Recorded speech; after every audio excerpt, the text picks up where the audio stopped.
Hello all, എല്ലാവരെയും P S C മെൻറ്ററിൻ്റെ PYQ classic സീരീസിലേക്ക് സ്വാഗതം ചെയ്യുന്നു. ഈ ഒരു മൊഡ്യൂളിലുകൊണ്ട് നമ്മൾ പ്രധാനമായിട്ട് ഫോക്കസ് ചെയ്യുന്നത് എങ്ങനെയാണ് മുൻവർഷ ചോദ്യങ്ങൾ PSC ഫോക്കസ് ചെയ്ത ഏരിയാസ് ഏതൊക്കെയാണ്, ഇതെങ്ങനെ പഠിക്കണം. അപ്പോൾ ഈ ഒരു ചുരുങ്ങിയ സമയം കൊണ്ട് ഒരു 5 to 6 മിനിറ്റ്സിൽ നമ്മളൊരു 2 ക്വസ്റ്റ്യൻസ് മാക്സിമം പഠിക്കും. ഈ 2 ക്വസ്റ്റ്യൻസിൽ നിന്ന് അതുമായിട്ട് ബന്ധപ്പെട്ട അസോസിയേറ്റഡ് ഫാക്റ്റ് എല്ലാം കൂടെ വളരെ ക്രിസ്പും നിങ്ങൾക്ക് പഠിക്കേണ്ട രീതിയിൽ നമ്മൾ എക്സ്പ്ലെയിൻ ചെയ്ത് തരുന്നുണ്ട്. അപ്പോൾ ഈ ഒരു സീരീസ് എല്ലാവരും ഫോളോ ചെയ്യണം. ഇതിന് മുൻപുള്ള വീഡിയോസ് എല്ലാവരും കണ്ടു എന്ന് പ്രതീക്ഷിക്കുന്നു. അപ്പോൾ നമുക്ക് അധികം സമയം കളയാതെ ഈ ഒരു സീരീസിലേക്ക് സ്റ്റാർട്ട് ചെയ്യാം. 10th ലെവലും 12th ലെവലും വളരെ അധികം വെയിറ്റേജിൽ നിങ്ങളെ കൺഫ്യൂസ് ചെയ്യുന്ന രീതിയിലുള്ള പല ഫാക്ച്വൽ ക്വസ്റ്റ്യൻസ് ചോദിക്കാറുണ്ട്. ആ ഒരു ഏരിയ വൈസ് നോക്കുമ്പോൾ ഹോർമോൺസ്, ലൈഫ് സയൻസിലെ ഹോർമോൺ എന്ന വിഭാഗം, കെമിക്കൽ കൺട്രോൾ ആൻഡ് കോർഡിനേഷൻ ചാപ്റ്ററിലെ ഹോർമോണുകളിൽ നിന്ന് വളരെയധികം ചോദ്യങ്ങളുണ്ട്. അതിൽ നിന്നുള്ള 2 ക്വസ്റ്റ്യൻസ് ആണ് ഇന്ന് നമ്മൾ ഡിസ്കസ് ചെയ്യാൻ പോകുന്നത്. അപ്പോൾ ഫസ്റ്റ് ക്വസ്റ്റ്യനിലേക്ക് കിടക്കാം.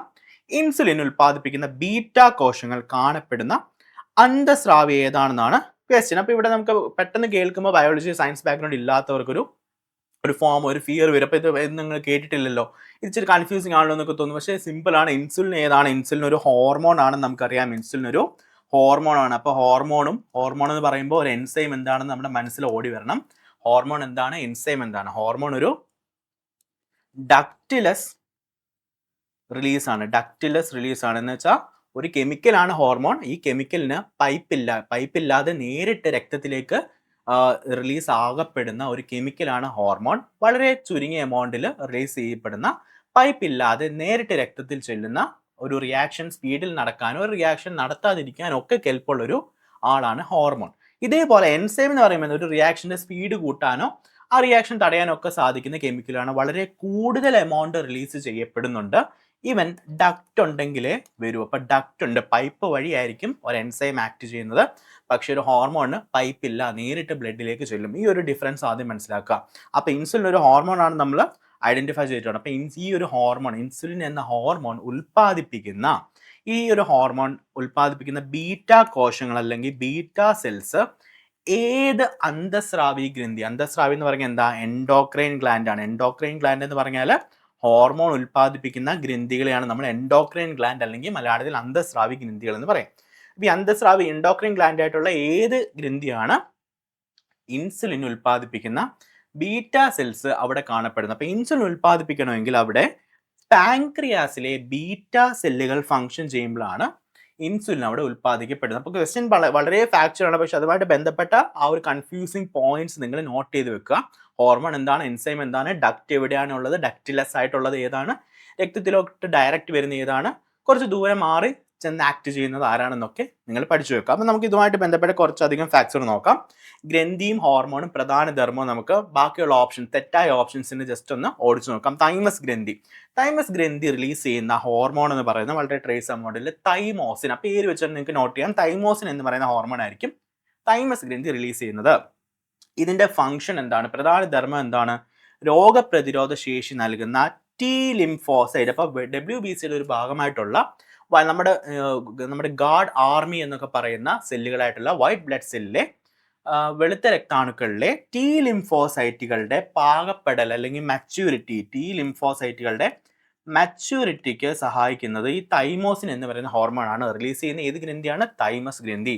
അപ്പോൾ ആ ഗ്രന്ഥി കഴിഞ്ഞു.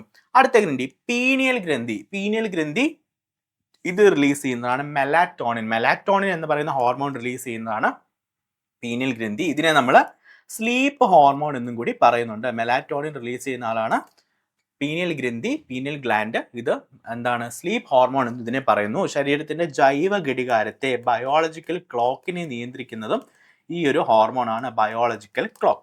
അടുത്താണ് നമ്മളിപ്പോൾ നമ്മുടെ ഉത്തരമായിട്ടുള്ള പാൻക്രിയാസ്. ഈ പാൻക്രിയാസിന്റെ പ്രത്യേകത എന്ന് വെച്ചാൽ ഇത് ഒരു എൻഡോക്രൈൻ ഗ്രന്ഥിയുമാണ്, ഒരു എക്സോക്രൈൻ ഗ്രന്ഥി കൂടിയാണ്. ഇത് ഡ്യുവൽ ഫംഗ്ഷൻ ചെയ്യുന്ന ഒരു ഗ്രന്ഥിയാണ്. അതുകൊണ്ട് ഇതൊരു എൻസൈമുകളും റിലീസ് ചെയ്യും, ഇത് ഹോർമോണുകളും റിലീസ് ചെയ്യും. അതാണ് പാൻക്രിയാസിന്റെ ഡ്യുവൽ ടോൺ. അതിൽ പാൻക്രിയാസ് റിലീസ് ചെയ്യുന്ന ഹോർമോൺ ആണ് ഇൻസുലിനും ഗ്ലൂക്കഗോണും. ഇത് രണ്ടും ആന്റഗോണിസ്റ്റിക് ഫംഗ്ഷൻ ആണ് ചെയ്യുന്നത്, എന്ന് പറഞ്ഞാൽ ഓപ്പോസിറ്റ് ഫംഗ്ഷൻ ആണ്. ഇൻസുലിൻ എന്ത് ചെയ്യുന്നു, ഗ്ലൂക്കഗോൺ എന്ത് ചെയ്യുന്നു എന്ന് വ്യക്തമായിട്ട് പഠിച്ചു വെക്കണം. ഇൻസുലിൻ എന്ത് ചെയ്യും? ബ്ലഡിലെ ഗ്ലൂക്കോസ് ലെവൽ കുറച്ചിട്ട് അത് ബോഡിയിലേക്ക് അബ്സോർബ് ചെയ്യിപ്പിക്കും. ബ്ലഡിലെ ഗ്ലൂക്കോസ് ലെവൽ കുറയ്ക്കുന്ന ഫംഗ്ഷൻ ആണ് ഇൻസുലിൻ ചെയ്യുന്നത്. ഗ്ലൂക്കഗോൺ ഇതിന്റെ നേരെ ഓപ്പോസിറ്റ് ആണ്. ബ്ലഡിലെ ഗ്ലൂക്കോസ് ലെവൽ കൂട്ടുന്ന ആളാണ് ഗ്ലൂക്കഗോൺ. ഇത് രണ്ടും റിലീസ് ചെയ്യുന്നത് പാൻക്രിയാസ്, നമ്മുടെ ലിവറിന്റെ താഴെ ഇല പോലുള്ളൊരു ഓർഗനാണ്, ഒരു ഗ്രന്ഥിയാണ് എന്ത് പാൻക്രിയാസ് എന്ന് പറയുന്നത്. അടുത്താണ് തൈറോയ്ഡ് ഗ്രന്ഥി. തൈറോയ്ഡ് ഗ്രന്ഥിയുടെ ഫംഗ്ഷൻ എന്താണെന്ന് നോക്കാം നമുക്ക്. തൈറോയ്ഡ് ഗ്രന്ഥി നമ്മുടെ നെക്ക് റീജിയനിൽ കാണപ്പെടുന്ന ഒരു ഗ്രന്ഥിയാണ്. തൈറോക്സിനും കാൽസിറ്റോണിനും പറയുന്ന ഹോർമോണുകളാണ് ഇവർ റിലീസ് ചെയ്യുന്നത്. ഫാക്ച്വലി തന്നെ നോട്ട് ചെയ്ത് വെക്കുക. ഇതെന്ത് ചെയ്യും? രക്തത്തിന്റെ കാൽസ്യത്തിന്റെ അളവ് കൂട്ടുകയും കുറയ്ക്കുകയും ഒക്കെ ചെയ്യുന്നത് ഈ തൈറോക്സിനും കാൽസിറ്റോണിനും ഒക്കെയാണ്. ഇത് റിലീസ് ചെയ്യുന്നത് ഏത് ഗ്രന്ഥിയാണ്? തൈറോയ്ഡ് ഗ്രന്ഥി. ഓക്കെ, ഇനി നമുക്ക് ഈ ഒരു ഞാൻ നേരത്തെ പറഞ്ഞ എക്സോക്രൈൻ എൻഡോക്രൈൻ ആരാണ്? ഒരാൾ എൻസൈം റിലീസ് ചെയ്യുന്നു, ഒരാൾ ഹോർമോൺ റിലീസ് ചെയ്യുന്നു. എൻഡോക്രൈൻ ഹോർമോൺ റിലീസ് ചെയ്യുന്നു, ഒരാൾ എൻസൈം റിലീസ് ചെയ്യുന്നു. ഇവിടെ നമുക്ക് പാൻക്രിയാസിന്റെ കേസ് എടുത്താൽ, പാൻക്രിയാസ് ഒരു എക്സോക്രൈനും എൻഡോക്രൈനാന്ന് പറഞ്ഞു. പാൻക്രിയാസിന്റെ എക്സോക്രൈൻ, പാൻക്രിയാസ് എൻസൈം റിലീസ് ചെയ്യുന്നുണ്ടെങ്കിൽ അതിനെ സഹായിക്കുന്നത് അസിനി സെല്ലുകളാണ്. പാൻക്രിയാസിലെ അസിനി കോശങ്ങളാണ് എൻസൈം റിലീസ് ചെയ്യാൻ വേണ്ടി പാൻക്രിയാസിനെ സഹായിക്കുന്നത്. പാൻക്രിയാസിലെ ഐലറ്റ്സ് ഓഫ് ലാംഗർഹാൻസ് എന്ന് പറയുന്ന സെല്ലുകളാണ് എൻഡോക്രൈൻ ഗ്രന്ഥിയായിട്ട് ഫംഗ്ഷൻ ചെയ്യാൻ പാൻക്രിയാസിനെ സഹായിക്കുന്ന ഒരു ഹോർമോൺ റിലീസ് ചെയ്യുന്ന സെല്ലുകൾ ഐലറ്റ്സ് ഓഫ് ലാംഗർഹാൻസ് ആണ്. Okay, hormone enzyme. ഓക്കെ, ഇന്ന് ഞാൻ ഓൾറെഡി പറഞ്ഞു, നമ്മൾ ഡക്റ്റ് വഴി, പൈപ്പ് വഴി റിലീസ് ചെയ്യുന്ന ആൾക്കാരാണ് എക്സോക്രൈൻ. പൈപ്പ് ഇല്ലാതെ നേരിട്ട് രക്തത്തിലേക്ക് ആ ഒരു സെക്രീഷൻ റിലീസ് ചെയ്യുന്ന ആളാണ് എൻഡോക്രൈൻ ഗ്രന്ഥികൾ. ഓക്കെ, അപ്പൊ ഈ എൻസൈമുകളുടെ പ്രധാനപ്പെട്ട ഉദ്ദേശം എന്താ? ഭക്ഷണത്തിന്റെ ദഹനം, രക്തത്തിലെ പഞ്ചസാരയുടെ നിയന്ത്രണമാണ് പക്ഷേ എൻഡോക്രൈൻ ഗ്രന്ഥികളുടെ ഫംഗ്ഷൻ. ഇവിടെ ഉദാഹരണങ്ങളോട് നോട്ട് ചെയ്താൽ ഈ ഒരു പോർഷൻ നമുക്ക് കവർ ചെയ്യാം. അമൈലേസ്, ട്രിപ്സിൻ, ലിപ്പേസ് ഇവയെല്ലാം എന്താ? എൻസൈമുകളാണ്. ഡൈജഷന് വേണ്ടി സപ്പോർട്ട് ചെയ്യുന്ന, പാൻക്രിയാസിന്റെ സപ്പോർട്ടോടുകൂടി റിലീസ് ആകപ്പെടുന്ന എൻസൈമുകളാണ് ലിപ്പേസ് ആണെങ്കിലും ട്രിപ്സിൻ ആണെങ്കിലും അമൈലേസ് ആണെങ്കിലും.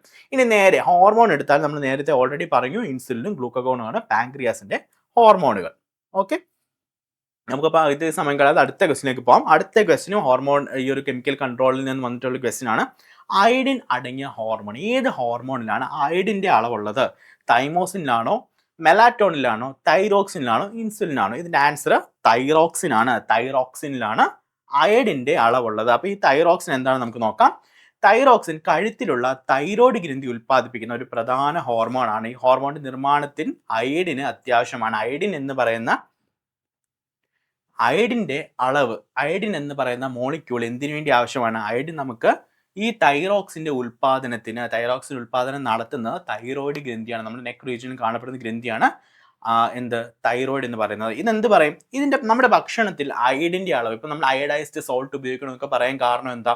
ഈ നമ്മുടെ ഭക്ഷണത്തിൽ അയഡിന്റെ അളവ് കുറഞ്ഞാൽ എന്ത് ചെയ്യും? ഈ തൈറോക്സിന്റെ ഉൽപാദനം തടസ്സപ്പെടുകയും തൈറോയ്ഡ് ഗ്രന്ഥി വീർക്കുന്ന ഗോയിറ്റർ എന്ന രോഗം ഉണ്ടാവുകയും ചെയ്യുന്നു.